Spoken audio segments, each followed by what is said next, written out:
علیکم ورحمۃ اللہ وبرکاتہ۔ الحمد للہ رب العالمین، والصلاة والسلام علی سید الانبیاء والمرسلین، والصلاة والسلام علیک یا رسول اللہ وعلی آلک واصحابک یا حبیب اللہ، والصلاة والسلام علیک یا نبی اللہ وعلی آلک واصحابک یا نور اللہ۔ پیارے محترم اسلامی بھائیوں، حضرت علامہ مولانا محمد عبدالحبیب عطاری المدنی، رکن شورا دعوت اسلامی کا بہت ہی بہترین بیان، درود پاک کی فضیلت، ہر مصیبت کا ایک ہی حل، صلی علی محمد۔ آئیے ملاحظہ فرمائیے آپ بھی، اور نیت فرما لیجیے، اس بیان سن کر درود پاک پڑھنے کی کوشش کریں گے۔ آئیے ملاحظہ فرمائیے۔ سے کیسے ہمیں غنی کرتا ہے اور اپنے فضل و جود اور احسان سے ہمیں نوازتا ہے۔ وہ بچے، وہ گھر والے اس حالت میں کہ کھانے کو کچھ نہیں، درود پاک پڑھنے لگے۔ تو اب وہ درود پڑھنے لگا، اللہ، رات سویا، آنکھیں تو بند ہوئی، قسمت جاگ اٹھی۔ کونین کے والی نبی پاک صلی اللہ علیہ وسلم کا خواب میں دیدار ہوا، اور آقا علیہ السلام نے تسلی دی اور فرمایا کہ جب صبح ہو تو اے میرے پیارے امتی، فلاں مجوسی کہتے آتش پرست کو، آگ کی پوجا کرنے والے کو، اس کے پاس جانا، میرا سلام کہنا، اور اس کو کہنا جو تیرے حق میں دعا کی گئی ہے وہ قبول ہو گئی ہے، اور جو تجھے رب نے دیا ہے اس میں سے کچھ مال میں سے مجھے بھی عطا کر دے۔ یہ بندہ صبح ہوئی تو بیدار ہوا اور سوچنے لگا، خواب میں دیدار تو نبی پاک کا ہی ہوا ہے، مگر آقا مجھے ایک آتش پرست کے پاس بھیج رہے ہیں اور اپنا سلام بھی کہنے کا فرما رہے ہیں۔ تذبذب ہے، ہیزیٹیشن ہے۔ اس نے یہ حدیث بھی سنی ہوئی ہے کہ روایتوں کا مضمون ہے کہ نبی پاک فرماتے ہیں کہ جس نے مجھے خواب میں دیکھا اس نے حق دیکھا، کیونکہ شیطان میری شکل میں آ نہیں سکتا۔ بہرحال اگلی رات ہوئی، پیارے آقا پھر خواب میں تشریف لائے، فرمایا میرا پیغام اسی کے لیے ہے، تم جاؤ اسے جا کر کہو کہ تمہارے لیے جو دعا مانگی گئی تھی وہ دعا قبول ہو گئی ہے، اور جو تجھے اللہ نے دیا ہے اس مال میں سے مجھے بھی کچھ دے دے۔ اللہ، وہ مجوسی کے بارے میں جب معلوم کیا گیا تو پتہ چلا وہ تو بڑا مالدار ہے، پورے شہر میں مشہور ہے۔ یہ بندہ ڈھونڈتے ڈھونڈتے اس کے گھر پہنچا، گھر میں بڑا رش لگا ہوا تھا، کافی سارے بزنس کمیونٹی کے لوگ آئے ہوئے تھے، بڑا تاجر تھا، کاروبار کرتا تھا۔ یہ اس مجوسی کے پاس گیا اور جا کر کہتا ہے کہ میں تم سے کوئی ضروری بات کرنا چاہتا ہوں مگر اکیلے میں کرنا چاہتا ہوں۔ وہ جو مجوسی تھا آتش پرست، اس نے نوکروں کو حکم دیا کہ سب باہر چلے جائیں، تخلیہ کر دیا جائے۔ اب اکیلے میں یہ مرد صالح جو ہے اسے کہتا ہے تمہیں ہمارے آقا جناب محمد الرسول اللہ صلی اللہ علیہ وسلم نے سلام ارشاد فرمایا۔ وہ کہتا ہے یہ کون ہیں؟ کہا یہ ہمارے نبی ہیں۔ کہ تم جانتے نہیں، میں تو مسلمان نہیں ہوں، میں نے تو اسلام قبول نہیں کیا اور میں ان کو جانتا بھی نہیں، انہوں نے مجھے سلام کیسے فرمایا ہے؟ کہ صرف سلام نہیں فرمایا، یہ بھی فرمایا ہے کہ تمہارے لیے جو ایک دعا مانگی گئی تھی وہ قبول ہو گئی ہے، اور تمہیں جو اللہ نے مال دیا ہے اس میں سے مجھے کچھ دے دو۔ وہ مجوسی کہتا تمہیں معلوم ہے وہ دعا کیا تھی؟ کہتا نہیں مجھے تو نہیں پتا کیا دعا تھی۔ کہ چلو میرے ساتھ، ہاتھ پکڑ کر کمرے میں لے کر گیا، اور اسی کے ہاتھ پکڑ کر کہتا ہے پہلے مجھے کلمہ پڑھاؤ، میں کلمہ پڑھ کر مسلمان ہونا چاہتا۔ رائٹ اوے اشہد ان لا الہ الا اللہ واشہد ان محمدا عبدہ ورسولہ، وہ کلمہ پڑھ کے مسلمان ہوا۔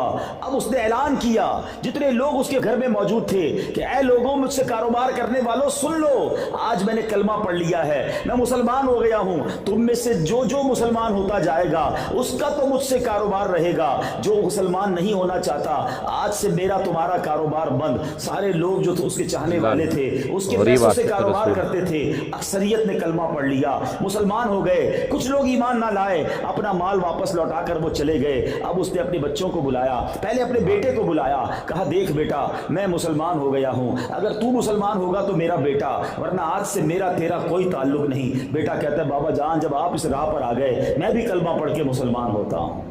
بیٹی کو بلایا، کہا بیٹی میں مسلمان ہو گیا ہوں، اب تمہارا کیا ارادہ ہے؟ اگر تم مسلمان ہوتی ہو تو میری بیٹی، ورنہ ہمارا کوئی تعلق نہیں۔ یاد رہے مجوسیوں کا ایک اصول ہوتا ہے کہ بیٹا اور بیٹی یعنی بھائی بہن کے درمیان شادی کی جاتی ہے، تو اس بھائی بہن کی بھی کچھ دنوں پہلے شادی ہوئی تھی۔ بیٹی کہتی بابا جان جب سے بھائی کے ساتھ شادی ہوئی ہے ایک بار بھی قربت نہیں کی، مجھے ویسے ہی اس سے بڑی جو ہے وہ کوفت ہوتی تھی، یہ کیسا ہمارا دین ہے؟ بابا جان آپ کلمہ پڑھ کر مسلمان ہوئے، آج میں بھی مسلمان ہوتی ہوں۔ اچھا وہ جو بندہ پیغام لے کر گیا وہ حیران، کہتا ہے پہلے میری تو سنو، مجھے تو بتاؤ یہ ماجرا کیا ہے؟ وہ کون سی دعا تھی، وہ کون سی بات تھی کہ میں تو صرف آ کر پیغام لایا ہوں اور تم سارے دھڑا دھڑ مسلمان ہوتے چلے جا رہے ہو؟ پہلے مجھے بات تو بتاؤ۔ اب وہ کہتا ہے میں بتاتا ہوں وہ دعا کیا تھی۔ ماجرا یہ ہے کہ میں نے کچھ دنوں پہلے اپنی بیٹے اور بیٹی کی شادی کی، ہمارے یہاں بیٹے بیٹی کی شادی ہوتی ہے، مجوسی کہتا ہے، آدھے شہر کو دعوت تھی، بڑی عالی شان میں نے دعوت کی، خوب کھانے کھلائے۔ جب تھک ہار کر میں اپنے گھر کی چھت پر جا کر لیٹا تو میرے گھر کے بالکل برابر میں امام حسین، مسلمانوں کے جو امام ہیں، ان کی آل کا ایک خاندان رہتا ہے، سید زادہ۔ یہ مجھے پتا تھا کہ یہ نبی پاک جو مسلمانوں کے نبی ہیں ان کی آل کے لوگ ہیں۔ تو مجھے ان کے گھر سے ایک بچی کی آواز آئی کہ امی جان یہ ہمارا پڑوسی بھی کیسا ہے، اس نے پورے شہر کو کھانا کھلایا، دعوت میں بلایا، ہمیں نہیں بلایا۔ اس کو یہ احساس نہیں ہوا کہ ہم اس کے پڑوس میں ہیں اور ہم بھوکے ہیں۔ کہتا جب میں نے سنا تو میں بے قرار ہو گیا کہ میرے گھر کے برابر میں میرے پڑوسی بھوکے ہیں اور وہ مسلمانوں کے نبی کی اولاد سے ہیں، ٹھیک ہے میں مسلمان نہیں۔ فوراً اس نے کیا کیا، کھانا پیک کروایا، اپنے گھر والوں سے پوچھا کہ برابر میں بچیاں کتنی ہیں؟ کہا کہ ان کے گھر میں 3 شہزادیاں ہیں، 3 آل رسول بچیاں ہیں۔ 3 بچیوں کے لیے جوڑے نکالے، کپڑا نکالا، کھانا نکالا اور اپنی نوکرانی کے ذریعے بھجوا دیا، پھر چھت پر چلا گیا۔ تو اب ان بچیوں کی خوشی کی آواز آ رہی ہے، وہ بچیاں کہتی ہیں اماں جان ہم ان کا کھانا کیسے کھا لیں، یہ تو مجوسی ہے، ہمارا مسلمان تو پڑوسی نہیں ہے۔ تو کہا ایسا کرتے ہیں کہ کھانا کھانے سے پہلے، اس کے تحفے کو قبول کرنے سے پہلے ہم اللہ کی بارگاہ میں دعا کرتے ہیں۔ پہلے تو یہ دعا کرتے ہیں کہ اللہ ہمارے مجوسی پڑوسی کو ایمان نصیب کر دے۔ اے اللہ ہم اپنے نانا جان کی بارگاہ میں سفارش کرتے ہیں کہ یا رسول اللہ ہمارے پڑوسی نے ہماری مدد کی ہے، قیامت کے دن آپ بھی اس کی شفاعت کیجئے گا۔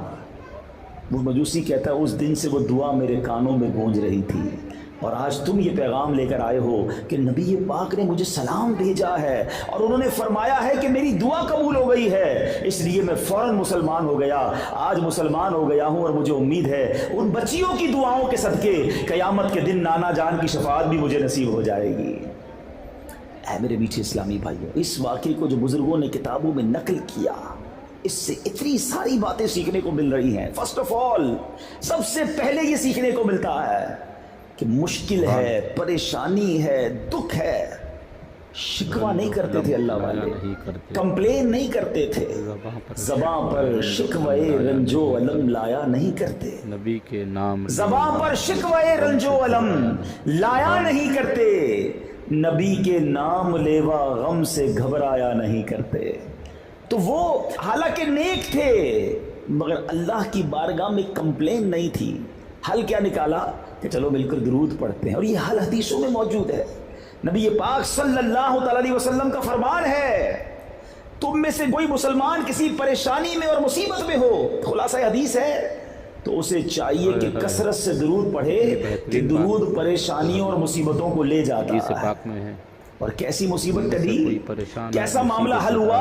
اچھا آخر میں مجوسی اس شخص کو پتہ کیا کہتا ہے؟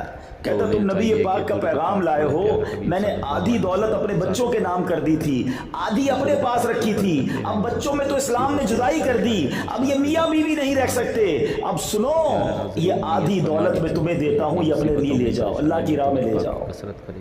غریب کھانے کو نہیں تھا، کروڑوں روپے اس زمانے کے گویا انہیں مل گئے، درود پاک پر بھروسہ تھا۔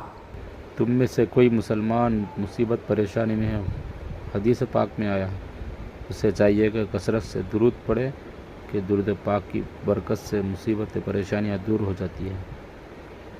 پیارے محترم اسلام بھائیوں، نیت فرما لیجئے، کیا بہترین بیان عبدالحبیب بھائی کا حدیث پاک کا خلاصہ بھی سناتے کہ تم میں سے کوئی پریشان ہے، مصیبت زدہ ہے، غم زدہ ہے، اپنی اپنی بچیوں کی شادیوں کے لیے فکر مند ہے، قرض میں مبتلا ہے، صحت کے لیے پریشان حال ہے، کوئی کاروباری معاملات میں پھنسا ہوا ہے، بیجا مقدمہ بازیوں میں پھنسا ہوا ہے، کسی کو بڑی بڑی جان لیوا بیماریاں گھیرے ہوئے ہیں۔ حدیث پاک کا خلاصہ ہے، تم میں سے کوئی بیماری، کوئی پریشانی، کوئی قرض میں، کوئی پریشانیوں میں مبتلا ہے تو درود پاک کی کثرت کیجیے۔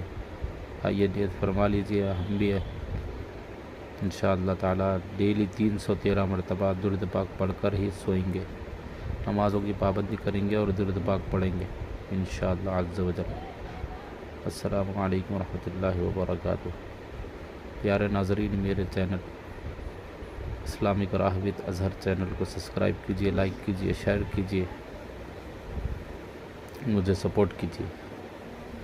ہر درد کی دوا ہے صلی علی محمد، تعویذ ہر بلا ہے صلی علی محمد، صلو علی الحبیب صلی اللہ تعالی علیہ وآلہ وسلم۔